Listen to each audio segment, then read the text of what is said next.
This reflection draws heavily on my recent conversation with Sunday Times journalist and editor Matt Rudd. We talk about his research and his book Man Down, Why Men Are Unhappy and What We Can Do About It, that'll ring bells with men and women alike. For those who don't know me, I'm Peter Hyson, and over the next 10 minutes, as usual, I invite you to grab cake and a drink, pen and paper. And now, how do we get started?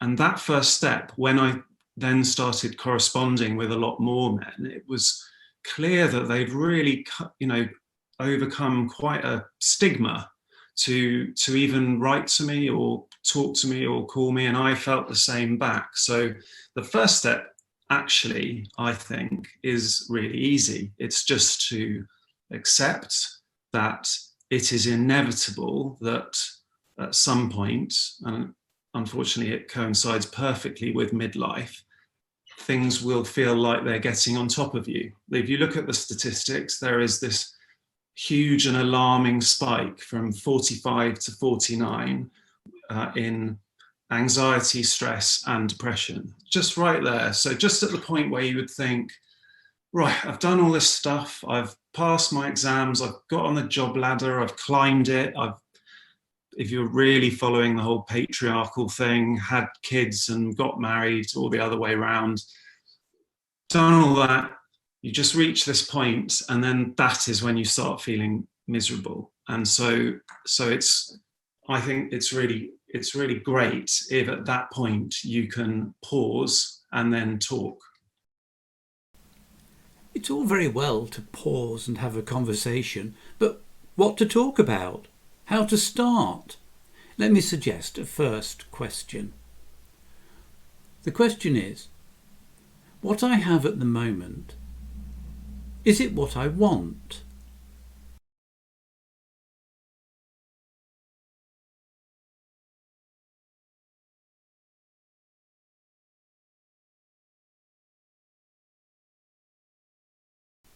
In Matt Rudd's view, at least for men, the transition from midlife crisis aged 45 to 49 is almost inevitably followed by the sunny uplands of the 50s and 60s.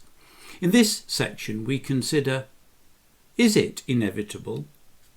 And is it happening earlier and earlier? And I think the thing that a lot of self-help misses is quite how trapped you can feel in midlife in particular, because as you say, you've done all the warrior things, you've got a lot of responsibilities, you've probably got a ridiculous mortgage, you've been in a job, it's been a bad year for jobs, but you've been in a job that you're no longer the next big thing by definition. As I've said in the book, you start to feel uncomfortable if you're not continually progressing at work. That's the kind of capitalist environment we live in, unfortunately, where you always have to be succeeding. So making any, rocking the boat in any way feels very, very uncomfortable. The decision to keep your head down and keep soldiering on is far easier. And that's why you have this kind of sustained period of, misery. And then magically it picks up as you go through your 50s and into your 60s, and you arrive in the sunny uplands.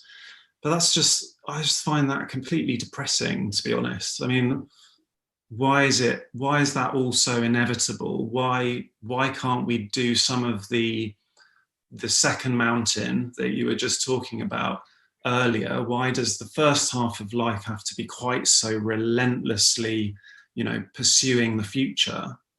And why does there have to be this kind of gulf which you have to bravely leap across? Two questions to think about then. Firstly, is it inevitable?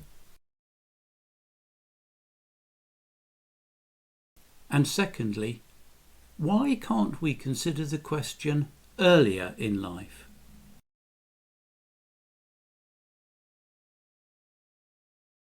At Next Chapter Retreat, We talk a lot about what happens when you revisit the stories you tell and look at them from perhaps a slightly different perspective.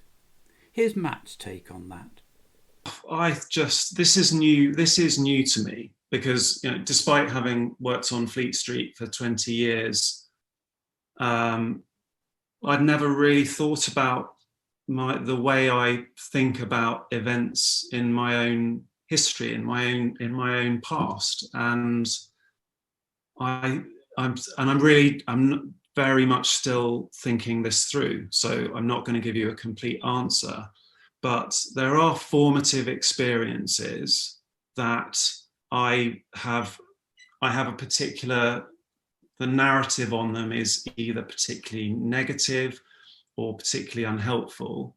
And in writing this book, and it was the publisher rather than my idea for me to introduce what I still think is a little bit too much memoir, a bit too many personal stories, but it did force me to go back and remember certain things. And I think it's, you tell yourself something once, is this right? And then you tell it, you remember it the next day, and then you remember it every other day, and it becomes ingrained. And that is really hard to change. So in some cases, and I'm not going to remember which ones they were, so don't ask, I actually went and asked friends, family, what they remembered. And I realized that, I absolutely have quite a negative little voice in my head that makes things sound worse than they are. That's bad for the past. It's absolutely devastating for the future. If you're constantly telling yourself, this can't happen because that happened, then that's what causes all these circular catastrophizing thoughts that I talk a lot about. So here's the thing. Are the negative stories you tell about your past limiting how you approach your future?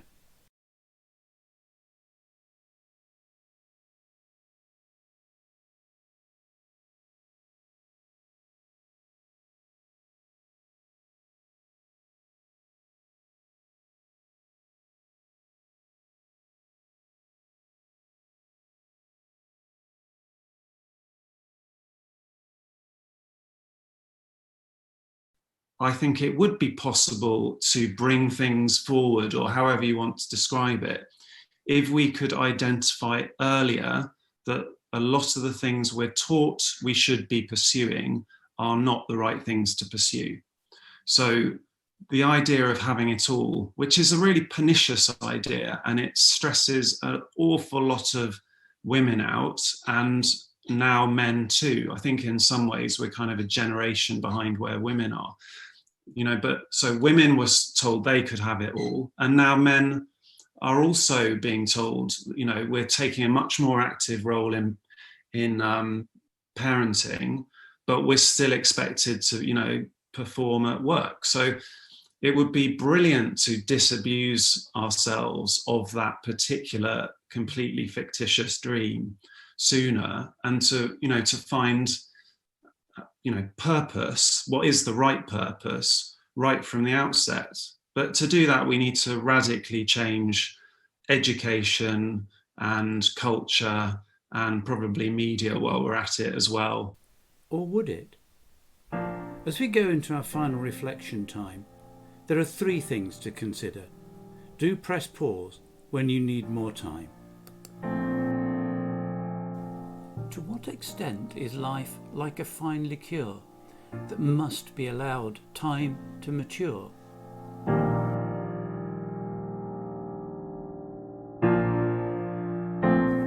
Or does it often take so long simply because we don't ask the important questions early enough?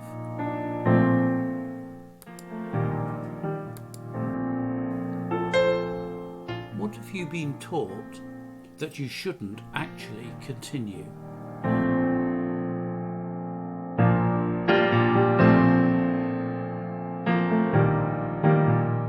Matt came up with a wonderful comment that I'll end with for you to think about. It would be nice to kind of bottle whatever those guys have been drinking and have it now rather than having to sit around and wait.